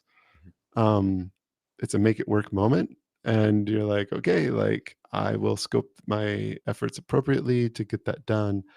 So I think that's usually the forcing function is like, how much time did they give you?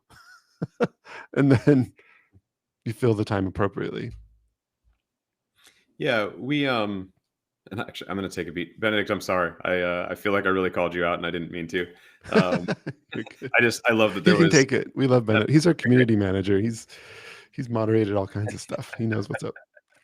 Um, y- yeah, if we have to make a brand new explosion and there's no template explosions, in a, let's say, huge Hollywood blockbuster game, and like we haven't made any explosions yet, so we don't have any assets. I usually budget about a month. Okay. So we're talking like 4 weeks of uh, 40 hours of effort to create all the assets and get that feeling good, have iterations, work with design, etc. It's And usually this about is a a month. senior level artist. Oh yeah, yeah, and Mhm, this would only be a senior or principal tackling that. mhm, And then from there, every next iteration of explosions is it's gonna become faster because we have that base foundation. mhm. All the Totally way to makes the point sense. that we're shipping and like I kind of our bullet hits by the time we're shipping, you can crank out like a new one in an hour or 2 hours. But that's because you've got all those variations that you're again kit bashing from or modifying off I of, gotta etc. say, when I was on League of Legends, I always felt like we were cheating, and it felt so unfair because we had There's such a massive library of premium quality assets already completed over the years that went before us, that it's like, well, there's my starting point, just saved a month, just saved whatever. And so I do think it has a tendency to skew where I'm coming from, because I'm like, oh yeah, 2 weeks. And when I say from scratch, it's not totally from scratch. Like Yeah, yeah, it's all new, but like also something borrowed, something new kind of mentality, that the borrowed part might sit deep underneath the final visual. So you can't even tell that anything was borrowed. But the reality is there's core components to these effects that even on a new champion or a whole new skin line that comes out, there's core components that were borrowed to lay out the timing and the setup and get the general vibe going. And maybe all the textures have been changed, maybe all the meshes and all the materials have been touched. But at the end of the day, there was a starting point already established. yeah. Something And was already it, at the it felt unfair. And I pointed this out many times when we were looking at portfolios for people applying. They're like, I don't know if people can like, and I don't mean to call anyone out specifically because it's easy to get biased here, but they're like, I don't know if they can match what we do. And I'm like, okay, give them our core engine and assets, and I bet you they'll do much better in their portfolio. Like seriously though, like it's such an advantage being in a mature project, a mature pipeline. And this is again what we've tried to create with all the content that we have. We encourage our students all the time in VFX Apprentice, like we're handing this to you. Here's a library of stuff that you can pull from. Please pull from it and then make it your own. It's still a lot of work to make it your own, to hide the fact that you used anything from anywhere else. But once you've gotten to that point where it feels fully unique, yeah, you've spent weeks on it, but also you've saved yourself weeks, because it's honestly pretty daunting starting with an actual blank canvas with nothing on it. So um yeah, just wanted to throw that in there. That's absolutely true, and I think you're right. Most working professionals forget about that. I Yep. do see a lot of people when if they've been at like one studio for 10 years, when they finally leave, there's like a really hard, depressing emotional curve. Um, which Making a is game maybe from that's something else scratch we is should. freaking hard. It's Yeah, freaking hard. yeah. I said it early on, where like I still get intimidated. I think it's worth it for us to talk about that a tiny bit as well. If you're not a little bit scared, it probably means you're a bad artist. Like I know that we say that there's Okay. imposter syndrome, um, but I I actually want must to. be a great artist then, because I'm terrified every day. Yes, and I've come to fundamentally believe that like anybody that doesn't have some form of imposter syndrome is actually probably a really shitty artist, uh, Jeez. Okay. or they're ending their career. And so doing well in this industry is not really about getting over that and like losing it. It's about Be embracing terrified, everybody. Be super scared and anxious every day, and you'll be fine. it.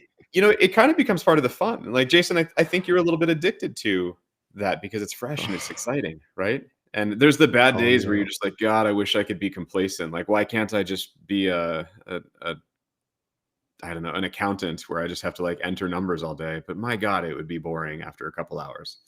And I You think know that who else said this was Walt Disney. Actually, I think he had a brother and no, he had a brother-in-law, I think it was, who was like a UPS driver. Not to bag on UPS drivers, but he's like, some days I just wish that I could just be a UPS driver. It's yeah, an interesting thought that I think we go through at every level, whether you're a junior artist, or you own a company. Um, we're playing games, enjoying movies is very different from making them. mhm. I think it's a whole different mindset to succeed. I think you're right. I think I don't want to say you're right, because I honestly haven't made my peace with it yet. Um, because I think I might die young. I think it's Yeah, so stressful. Um, but it's kept me growing, and it's kept me progressing and sharp to the point where I can be of use to people. And I don't know how else to do that. I keep wondering if there's another way to do it and to just be more chill. But I think that's retirement. It's like I'm retired and now I just do speaking engagements to talk about the good old days, but I'm not actually doing it anymore. right. I think that's what I'm imagining in my brain, and I'm not there. Not there. So Paired with this, it's also worth calling out that I have never met an artist that's good at every tool and type of effect. yeah, And none of us ever will be. All of us go home and think like, oh, I wish I had time to learn that thing. Oh, I wish I had time to go try that thing. it's a very I wish common I thing I had time hear. to go Yeah. dive into that tool. And so I think when you're starting out in this career, especially like as a junior or an intermediate, it's really easy to feel like you're just drowning in things that you're supposed to go and learn. Uh, Hmm. the truth is that like, I mean, I'll give you a really humble example, and I'm ashamed of this one. I still don't know how to use Houdini, and I have worked for 15 years around Houdini pipelines. You know what? Hmm. I've always worked with experts at Houdini. Hmm. And so my job has been about interfacing with them and knowing what I can and can't ask them and how to work with them. And I've never jumped in. I tried to learn Houdini. I spent about a month diving into it with tutorials, really working hard on it every day. I was probably spending at least 20 hours a week practicing with it.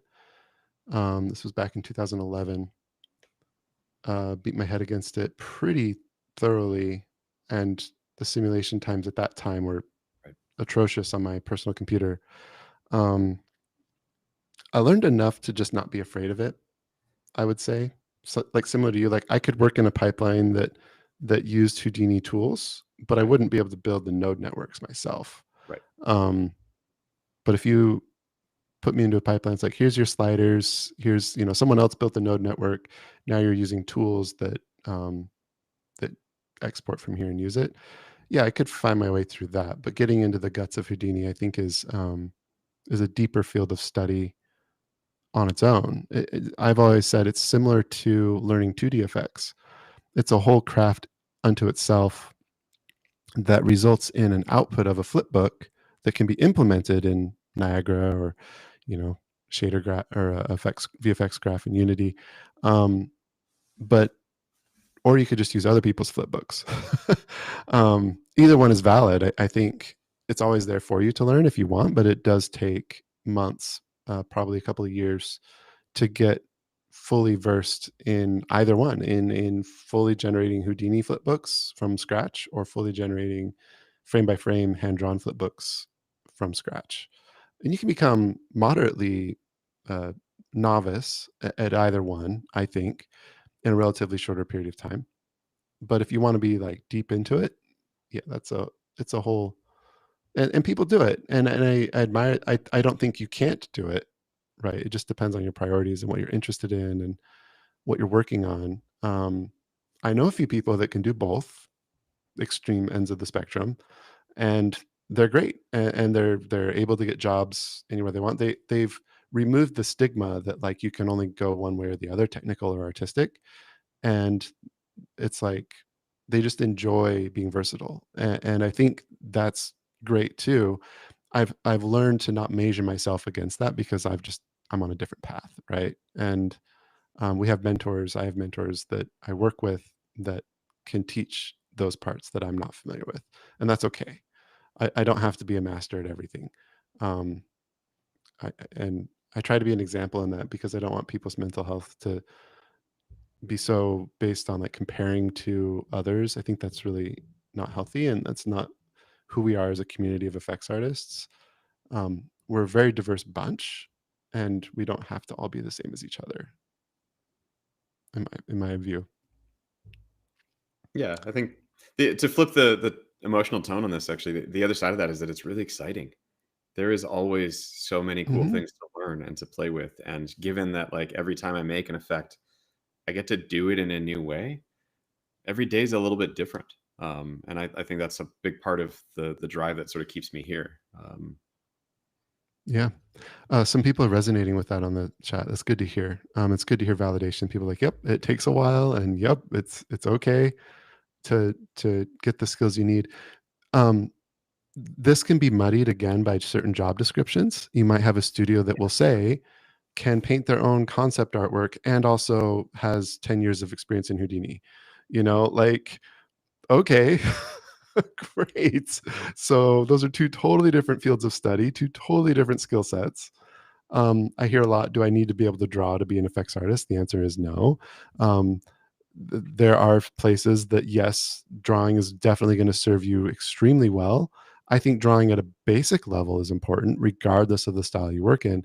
But do you have to be a master artist in painting and drawing skills? No. Um, I think having the ability to art direct your own work is the key. Depending on how your brain functions, we all do art direction through different lenses. Certainly, our art directors come from different backgrounds. Some of them are concept artists, others environment artists, some used to be tech artists or VFX artists. So, I mean, yeah, some art directors may not know anything about animation, for instance, how to make things move in a compelling way. They only know still imagery, or vice versa. They might have been an animator but can't draw worth a darn. Same title, but totally different skill sets. And effects is very similar. It can be wildly different skill sets, even though it's the same title. Um, one quick thing to add on the job description: it's VFX artists aren't necessarily good at writing, and so a lot of times job descriptions are not written by VFX artists or VFX teams. They'll probably be approved, but they're probably written by the recruiter who doesn't really know what we do. So they're going to just Yeah. like throw in the flashy words and call it good. So again, apply anyway. Yeah. Jason, you started going over to art direction. I think that's a fun topic for us to explore a little bit, if I can Sure. head us that way. How do you suggest navigating uh, working with different types of art directors that either do or don't know much about VFX? And then how do you suggest focusing on art directing your own work so you don't need to have too many hard art direction conversations from your AD? I mean, this is so much about personality. So I learned at a later time in my life how to, uh, what is the phrase? Make friends and influence people. Yeah. um, believe it or not, people, I used to be pretty antisocial and didn't really have any friends as a younger me, and I had to really study that and analyze like how to reflect facial expressions and smile and like you know, ingratiate myself. Is the word ingratiate? No, that's not the right Yeah, word. it works. Uh, yeah. To like make myself liked by others. Mhm. Um, it's important to have a healthy relationship with your art director. If there's some issue with the dynamic, think about ways the same way you would like if you're having trouble in your relationship, honestly, like how am I gonna like repair this with this person? How am I gonna make it up to them? How am I gonna like put myself in their shoes and give them what they want to get back on good terms with them, much to repairing like because it is a relationship with your art director. So like working with them, that's first. Then if they don't know timing or if they don't know whatever it is they don't know, be mindful of that. Look at their background and don't get critical of them for it. That's not the point. They were made an art director for a reason. They had skills that the project needs, and you need to understand like if they don't know timing, say if they were never a character animator at any point in their career, they didn't do anything with motion. This is pretty common. This is actually probably the most common thing we see. A lot of art directors come through like concept art or environment art or character design or even character modeling. Not as many come through the motion based things like sound and art and effects, um, or like I guess sound is like an over time thing. You get what I'm saying? It's all Mhm. about timing. um Find like timing reference, good timing to kind of outline what you're talking about and how to spell it out visually, because even people who don't have language for timing can feel good timing. All of us love a good song, and songs are a lot about timing and rhythm and these things, and effects are the same way. So take some initiative to like give them things to like help enhance that area that they might be lacking, and then look at what they do care about. So if they came from environment, they might care a lot about atmospherics, they might care a lot about the mood and tone of moving through a space, and your effects enhancing that. If they came through character, you're going to want to have your effects full of enhancing the characters' personalities and their themes and their fantasy of the characters, and making that really drive home. So again, like look at their background, put yourself in their shoes, and prioritize that when the relationship is flowing between you and them. having hard conversations is way easier. Way easier. If you aren't clicking with your art director, focus on that first. Um, get there as best you can. Sometimes it's just a challenge because personalities don't match or whatever, but do what you can there, and then have the harder conversations once you feel like it's jiving and clicking. I mean, this is just general relationship advice with anyone on your team, but especially true of the person who is going to call you out there.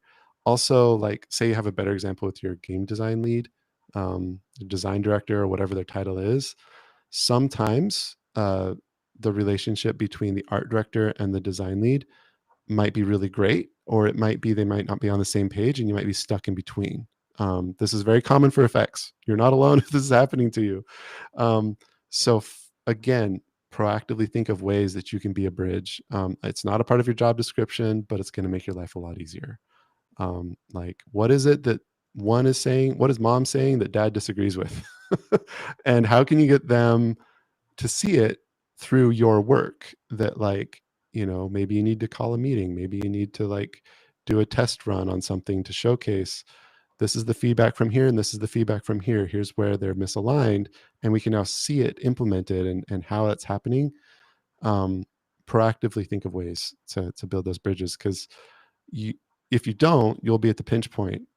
So it's not listed in the job description to help mom and dad get along, but it's it's every effects artist finds themselves here sooner or later in their career. And yeah, that would be my thought there. I don't know, Keith, is there anything you disagree with? I kind of spoke in an absolute there, but No, I think maybe the you only thing agree. to add to that is you should also try to shift your perspective. The game director, the art director, they're looking out for the project from a different perspective than you are. And Hmm. so their feedback is going to come from a different place, which is how do we make the whole presentation fit in together?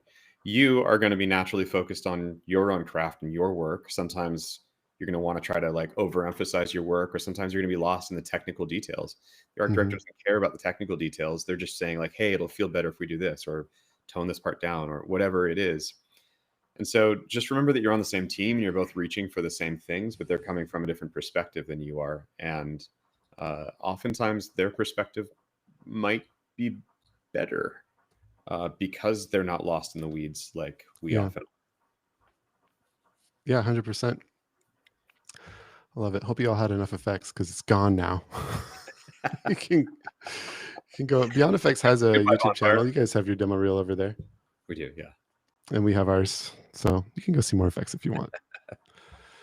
Um, Man, mostly I just feel bad that we can't get to everything. We only have a few more minutes, There's but, a ton of like, really good questions in here. I want to dive into the comments after this and see if I can respond to some of them.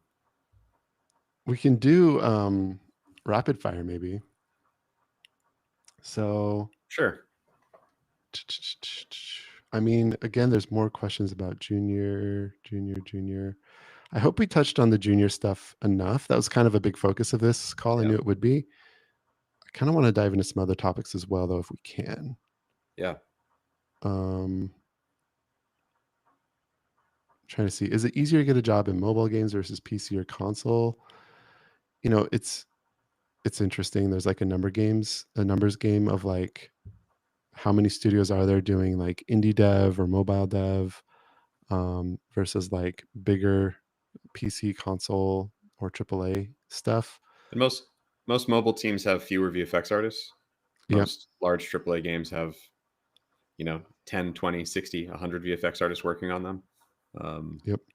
I don't actually know the answer to that either. I don't know where the math and that works out.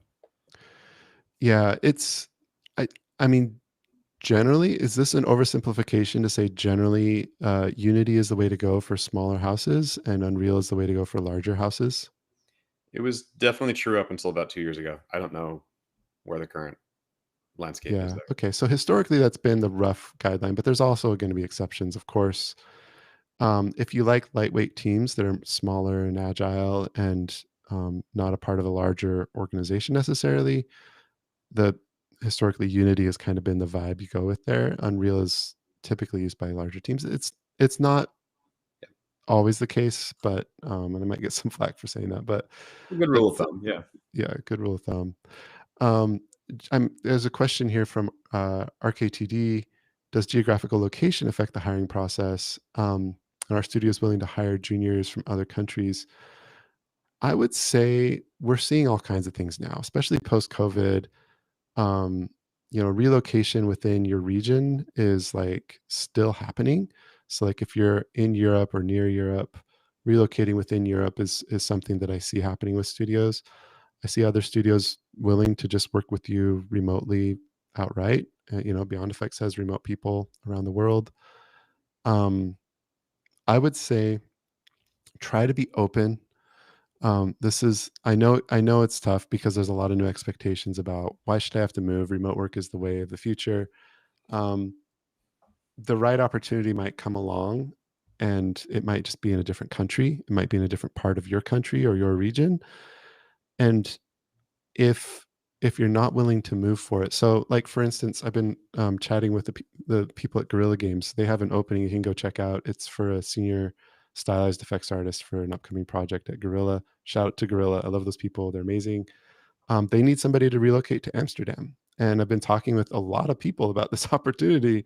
And I'm like, they will pay a relocation package to help you move to relocate to Amsterdam, one of the most popular, incredible, gorgeous cities in the world. And people are like, I want to work from home. And I get it. Life circumstances is what it is. But like, come on, an adventure going to Amsterdam at a AAA studio working on a really exciting project.